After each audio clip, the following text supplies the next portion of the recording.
the one who said he wasn't worthy enough to untie his sandals, is now the one who's being called upon to baptize Jesus. Come on now. Come on. I mean, what an honor. I mean, what humility. I mean, if there was a moment that Jesus could have really stood up and said, the clouds are with me, this was the moment. But Jesus, in all of his humility, said, no, John, you've prepared the way for me. Now it's for you to usher me in. It's for you to show me as I am. You know, I love this about Jesus. You know, one of the great things I love about Jesus is that we have a God who is with us in our humanness. We have a God who's right here with us. Jesus had gone through all of the stuff that any one of us had gone through. Yes, he has. But think of this. Here we are as Christians 2,000 years later and say Jesus was perfect. He was without sin. And yet Jesus, in all of his humanness, knew that he too needed to be baptized. Yes. That there was still stuff in his life that he needed to let go of. There were still instances in his own experience that he needed to baptize himself out of in order to become not just fully human, but to become fully divine.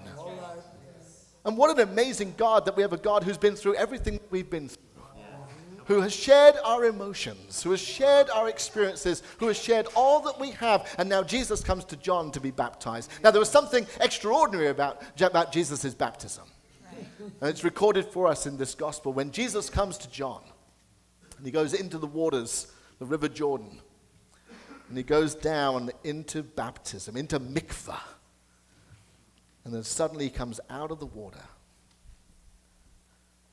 and he looks up. And the clouds have separated. And a dove appears. And a voice from heaven says, "This is my child, with whom I am well pleased." Come on. This is my child, with whom I am well pleased.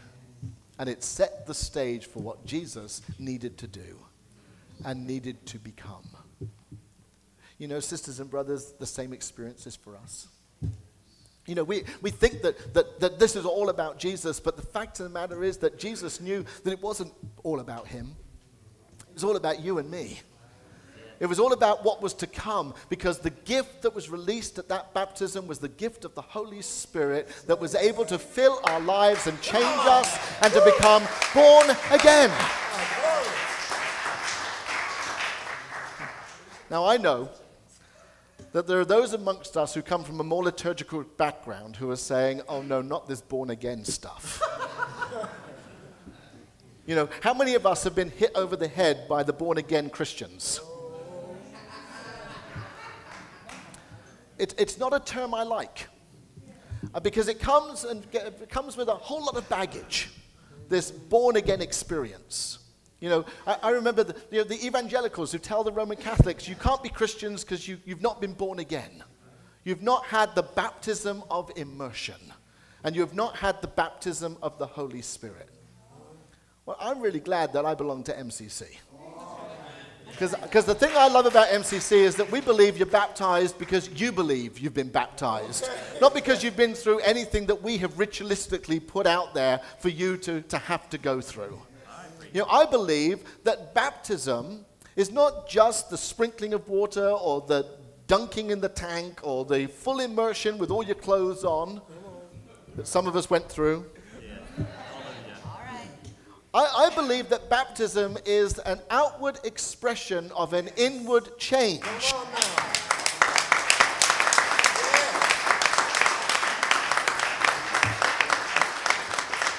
So just go with me just a little bit on this. And I may be stretching a little bit this morning, but I want to tell you that anyone who comes up for communion on a Sunday, whether you know it or not, are receiving baptism.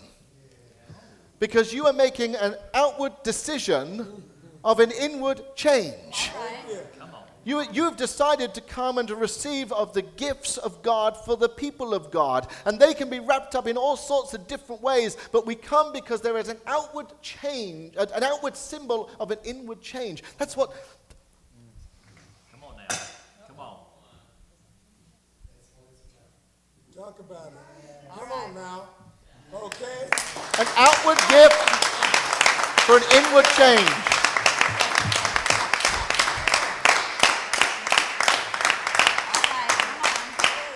It's okay, it's not been consecrated yet. You must be born again. And it's not about the theology that someone else has hijacked. It's not about having to buy into everything that everyone's ever said about that experience. It's about buying into what Jesus did 2,000 years ago when he came to John and he said, you've got to baptize me because I need people to realize that the person that they knew for these 30 years is no longer that person, but I've been changed and I'm about to become something different. And that's what we do in baptism. And yet, how many of us in our humanness still believe that the person who was there before baptism has not been changed? Or how many of us are skeptical when we watch people come up for baptism and we say, I don't see any change? We're a judgmental crowd sometimes, you know. Or we don't give people a second chance to make that change and that shift in their lives. And so we use all of the labels that we've had for that person prior to baptism and we apply them to after baptism. Jesus changed from being Jesus the human to being Jesus the Messiah. And when we get baptized, we get changed from being Neil Thomas to Saint Neil Thomas. Ooh, I like that.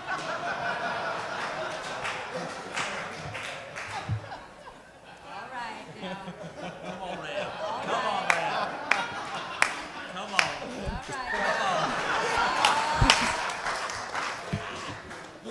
I've just coined a new phrase. Yeah, Reverend Dr. Saint Neil Thomas. You know, I'm one for names and labels these days, I tell you. But Saint Joel Perry. Saint Troy Perry. Oh, see, that one has a nice ring. No, actually, all the Perrys have a nice ring to them. But it's about being born again. It's about starting over. It's about allowing people to know that you are becoming a different person. That all the stuff that we've had in our lives prior to this, it's not that it wasn't important. It's not that it didn't shape who we've become. But it's about saying to the world, you know, I want another chance. I want to make a difference. And in some level, it's actually saying to the public, to the church, to the people who surround us, it's actually saying that I need to be accountable for what I say I believe.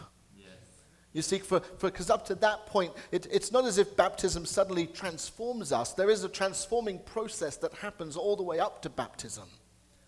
But in baptism, we're saying, I'm now ready to walk the walk, talk the talk. I'm ready to make this real. And not only do I want God to see it, but I want you to see it. Because I want to be accountable to a group of accountability. So that what I say and how I live and who I am matches one-on-one. And it's not to say that we won't make mistakes afterwards. You know?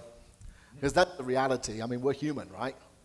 You know, we're going to make mistakes afterwards. But what it says is that even in those mistakes, we have the right to be able to make amends and to start over and start over. I've been baptized several times in my life. I know there's a theology that says you can only be baptized once, but I don't know where that came from. I truly believe that we can start over anytime. And for some of us, we need that symbol of baptism to remind us that we're starting over and over again. Now, I was baptized as a baby. Who else was baptized as a baby? Oh, it's a good group.